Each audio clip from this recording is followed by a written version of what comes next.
Well, the website Eventbrite is seemingly straightforward and innocuous, non-political, it would seem. It's a service where users can simply manage and promote events or find events that others have organized and that they want to attend. As the website's Twitter bio puts it, Eventbrite is, quote, a global platform that allows anyone to create, share, find, and attend events that fuel their passions.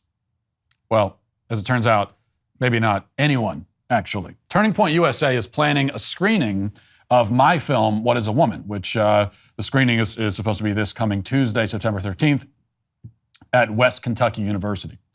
They had used Eventbrite's platform to promote the screening, but soon after posting the event to the site, they received an email informing them that the page had been removed for violating the company's hate speech policies. Now, reading from the Daily Wire report on this, it says, an email from the company said, quote, we encourage our organizers to express their views and gather for a chosen purpose, as long as it's done in a way that doesn't violate our legal terms.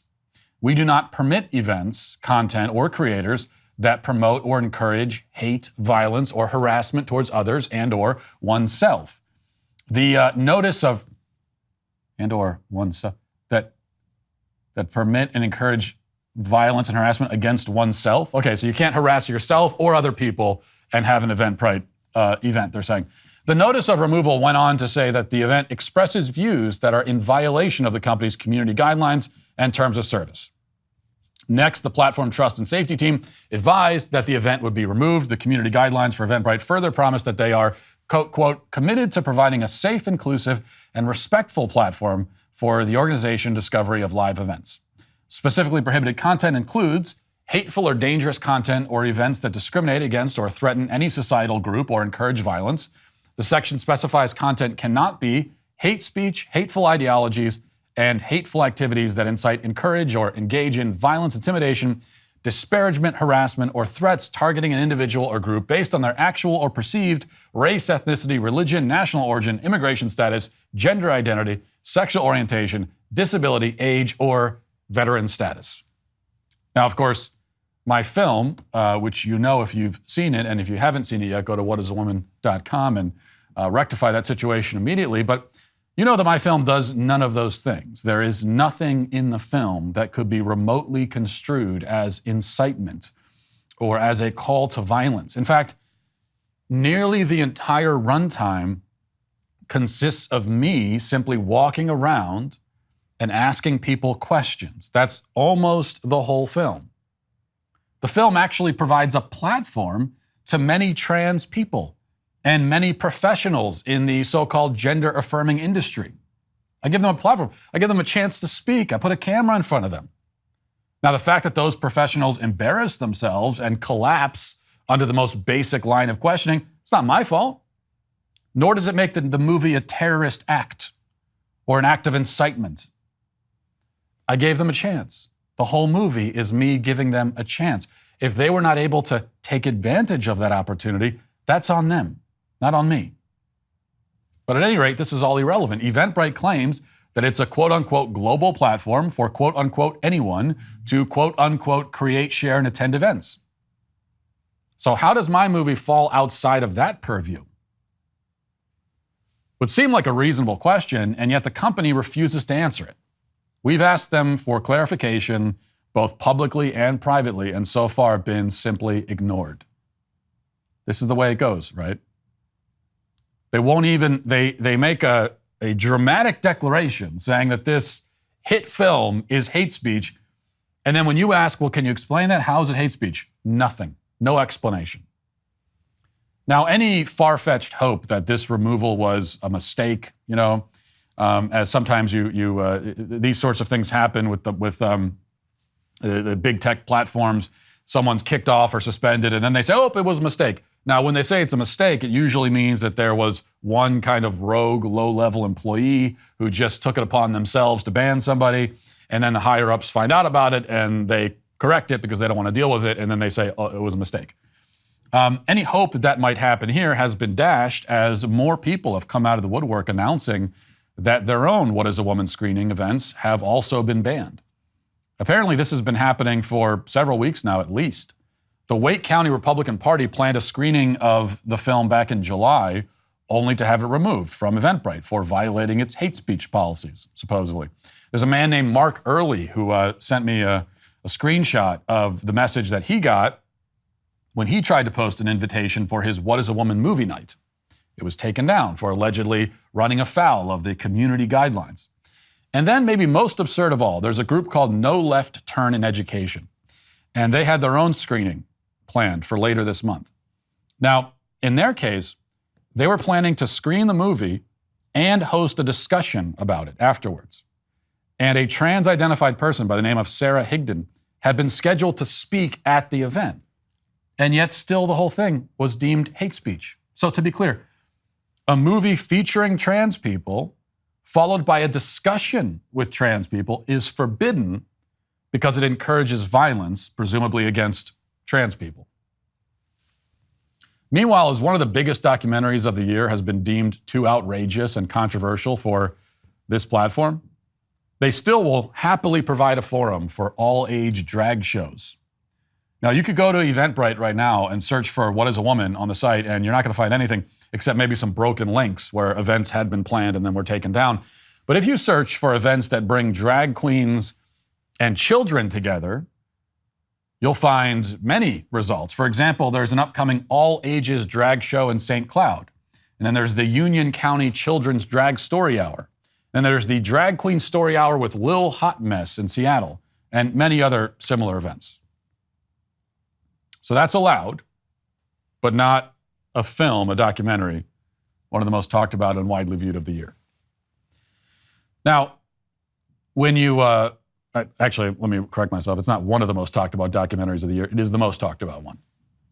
Now, when you hear about this sort of thing, as a conservative, and I think we all have this temptation, that you hear this and you shrug your shoulders and you say, well, that's how it goes. Of course they're going to ban the movie. What did you expect? And that reaction is understandable to a certain extent. But we shouldn't become so jaded that we fail to notice the considerable escalation happening in our culture right now. The effort to push conservatives out to the margins, to demonize and stigmatize us, these efforts have reached a new level in recent weeks. And this is not something we should take for granted or just passively accept on the grounds that it's inevitable. A few weeks ago, we were being labeled as literal terrorists for talking about the medical procedures children's hospitals are inflicting on kids. Just to talk about it is terrorism. Then, of course, a major podcast conference apologizes for allowing Ben Shapiro to appear, claiming that his very physical presence causes harm. And then, as we know, the President of the United States appears in ominous red lighting to warn that people who disagree with him politically are dangerous extremists and threats to our very way of life, our democratic system. And now we have a major event organizing website that has declared a hit film hate speech and banned it from its platform without further explanation. Now, the good news about the Eventbrite situation, however, is that we can actually do something about it. We can't stop Biden from calling us all terrorists until it's, at least we can't stop him now. When it's time to vote him out of office, we can do that. But we have direct control and power here. We can let companies like Eventbrite, we can let them know that discriminating against conservatives is not acceptable. If all of us stopped using the platform, okay, and when I say all of us, anyone who's, if you're a conservative or even if you're not, but you still claim to believe in free speech, you don't like the idea of big tech platforms censoring people, if you're in that category, and that's millions of people, if we actually used the leverage that our numbers afford us, then we would have some power here. I mean, a lot of these companies would almost certainly back off because they would have to. The problem, though, is that conservatives, for whatever reason, are usually loath to use that kind of leverage. And then after refusing to use it, they become fatalistic and they say, well, we don't have the leverage. Well, no, it's not that we don't have it, it's that we don't use it. And that's on us if we don't use it. I mean, what reason is there, what good reason is there for any of us to use Eventbrite ever again? Unless they correct what they're doing here and apologize for it. If they don't, they've made it clear. They hate you. They don't want your business. And yet, if history is any indication, many conservatives will just say, oh, well, I'll give you my business anyway, even if you hate me and don't want it. Here, take my money. Please take it. If we start using the leverage that we have, then we can correct a lot of things that right now we think cannot be corrected. One other point. I would have little complaint about Eventbrite or any of these other platforms that silence conservative voices if they were honest about it. Okay, this is an important point. If Eventbrite came out and just said, hey, look, we're a left-wing company. We're only interested in promoting left-wing events. That's what we do. That's our business. And this is why we exist. We exist to promote drag shows and that sort of thing. And that's our deal. Now, if they said that, I wouldn't agree with it morally. I don't agree with anyone organizing a drag show or anything like that. But if they said that, and they said that, they only want to cater to half of the available market, well, that's their business. That's their decision, I suppose. But the problem here, the real problem, is that they're not being honest about it. It's an issue not just of silencing voices, but of outright fraud, because they claim to be a platform for anyone, but they aren't. It's a ruse. It's a ploy.